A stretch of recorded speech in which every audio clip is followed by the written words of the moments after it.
Growing up in Senegal, I didn't know much about basketball. Honestly, I was terrible. I was a kid, I was really excited. I was like, wow, I'm going to the United States. Before Tacko Fall would become one of the tallest high school basketball players in the country and be one of the tallest people in the world.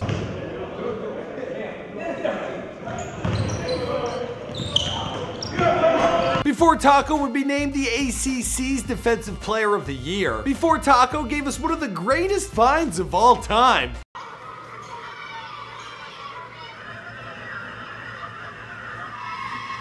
And before Tacko would take on Zion Williamson and the Duke Blue Devils in the 2019 March Madness Tournament and almost pull off a massive upset. And Duke survives just barely. Tacko Fall's profile picture on Facebook says make history, and that is something that he's already done through his height alone.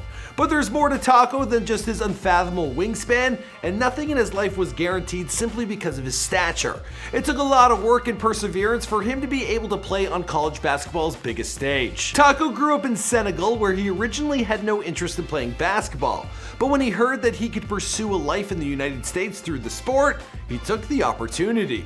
Now, after landing in Houston, where he was set to play high school basketball, well, the school he was attending it closed, and he lost his immigration papers. But that wasn't before meeting an NBA Hall of Famer who showed Tacko some footwork technique. From there, he would bounce around from place to place, searching for somewhere to play in order to stay in the States. Finally, one coach and one family in Florida, they gave Tacko a second chance at his dreams. And those dreams included a lot more than just basketball. In fact, he stated, If I could be LeBron James and Steve Jobs, I would be Steve Jobs. He says he knows that his athleticism will fail him one day, but his knowledge will last him forever and could impact people for a longer period of time. What's going on, guys? It's your boy Michael McCrudden here for you Before They're Famous, taking you through the life and career of Tacko Fall prior to basketball, here for you on Before They're Famous. Now, we recently did a video on Zion, and RJ Barrett. Jerry filmed the Zion one, that's why I just messed up. Now, naturally, we had to hit you with one about the man who shocked the world and took those two down in what would have been an absolute madness massacre. Plus, this is actually a really cool story to tell. Let us know who's next in the comments down below. All right, let's get into Tacko Fall. Great name, by the way.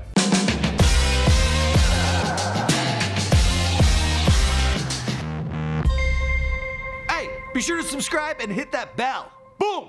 Tacko Fall was born Alhaji Tacko Sarinji Diop Fall in Dakar, Senegal, which is the largest city in the westernmost country in Africa.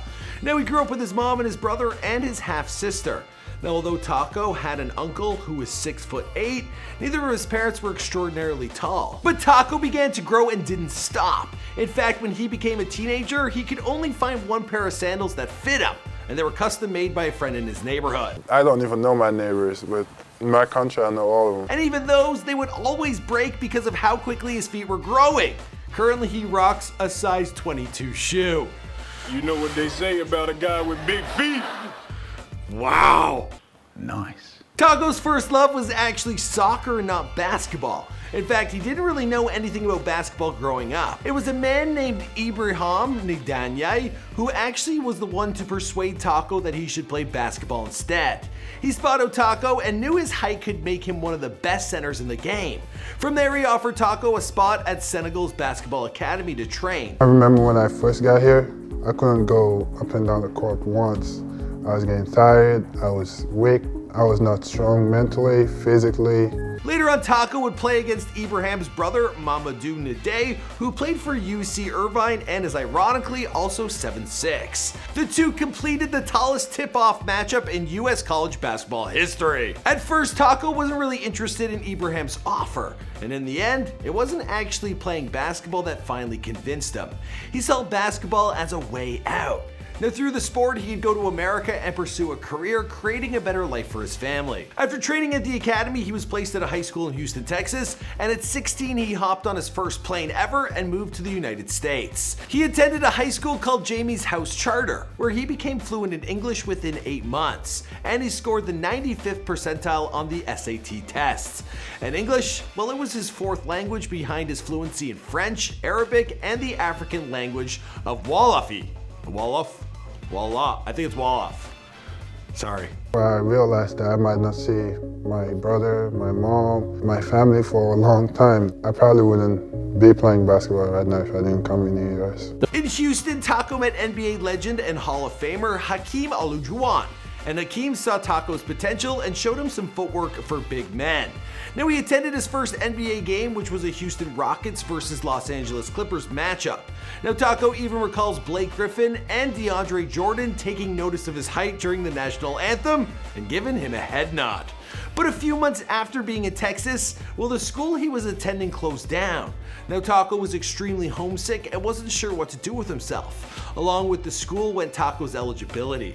His I-20 certificate, it was revoked, and that is the document he needed to have in order to stay in the US and study. His reapplication, well, it would take months to process. So for the time being, he spent time with his father, who worked as a taxi driver in Cincinnati, as Tacko looked for another option to stay in the States. His plans in Cincinnati fell through, then he found a school in Georgia, which also didn't work out, and then one in Tennessee.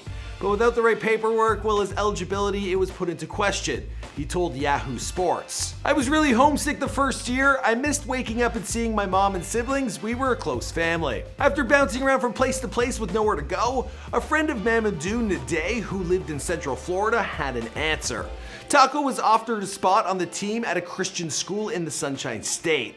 Tacko came to the States with one of his friends from his childhood, Ange Badji, and the two, well, they were excited about the opportunity to attend their new school, but with no family in Florida, well, they didn't have a place to live. Ange Badji, we came here together 2 years ago, and since then we've been together, so he's like, we're really close friends, really close. He's like part of my family." Enter Mandy Wetstein, who is a local public relations consultant and heard about the two Senegalese boys who don't have no place to stay. So she opened up her home to them. And while she thought she would have a few days to figure things out, well, the move happened 48 hours later. Now, Mandy had 2 daughters of her own, so having 2 new kids in the house was definitely an adjustment. And since none of the beds that she owned came close to fitting Tacko's long frame, well, she placed a second mattress at the foot of his bed. But other than his bed and his clothes, well, she treated him like any other child, telling UFC's website, "Nobody cares if you're tall, you still have to take out the garbage." But even as they arrived and settled into their new home, well, Angie and Tacko, they were awaiting to hear about their immigration application, and if denied, well, they'd have to return to Senegal for 10 years.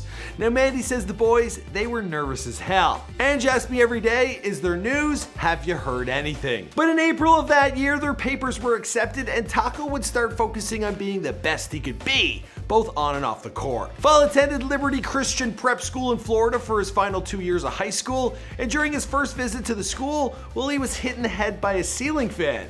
Or he hit the you know what I mean. But more than just the height of the building doors, going to a Christian prep school was an adjustment for Tacko, as he is a devout Muslim. Now, at first, he wasn't very confident. He didn't think he could play basketball. In fact, he had to be taught how to dunk when he first started. The first time I played basketball, I won't say I was terrible. It's just like somebody new in the game. You don't know what you're doing. I cried because obviously I was the biggest guy on the floor even though I was 16. I mean, I got yelled at. But he soon realized that he was only just beginning and that he had potential for greatness. He told Bleacher Report, "It made me realize that these guys are not actually better than me. I can compete with them, and not only that, I can dominate. Plus, none of them have been hit by no ceiling fan. He's got that on them as well." Now, along with basketball, he also learned how to drive in Mandy's car, although she had to push the seat all the way back, and jokes that he drives like a Florida grandma, well, they would come frequently. But hey, tough to, you know, check your blind spot. Gotta like, you know what I mean? Say I'm driving like a boss. I'm the best driver in the house.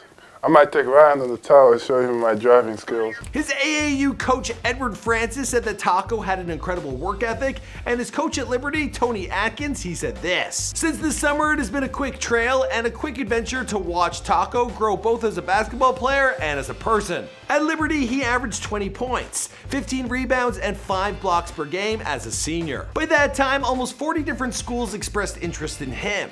By his senior year of high school, well, Tacko couldn't even go out in public without being recognized and taking selfies. Now, there probably weren't that many 7'6" teenagers walking around, but Tacko, well, he was always glad to take pictures with his fans. Not them. you know, the people. I put myself in their place. If that was me, and I see a guy that was 7'6" and I was not that tall, I would be surprised. I would want something that I can have that would help me remember this guy. But Tacko wasn't just focused on basketball, he was a great student, maintaining a 4.0 GPA all throughout high school. He studied advanced mathematics and science classes. His math teacher actually said that Tacko could do things that she couldn't even do when it came to math. And school is harder in our countries, so when I came over here, it was pretty easy. At first, he wanted to do biochemistry, but in college, he is majoring in computer science, and his dream is actually to work as an engineer for a company like Microsoft. I mean, you're already in the NBA, or you will be. It's good to always have a backup plan. People see Tacko and assume basketball player because he's tall, but basketball doesn't seem to be his #1 goal in life. Tacko chose to attend UCF not just because of their basketball program, but because of their historically good engineering program. Now Tacko wants to use the money he makes in basketball to impact the lives of people in his home country. He wants to go back and open up businesses and science labs there. He wants to ultimately help his brother and his mom, and then he wants to make the Hall of Fame as a bonus. Not bad. I'm rooting for him. Now his mother, she actually got to see her son for the first time in 7 years as she watched him play basketball for the first time ever in college.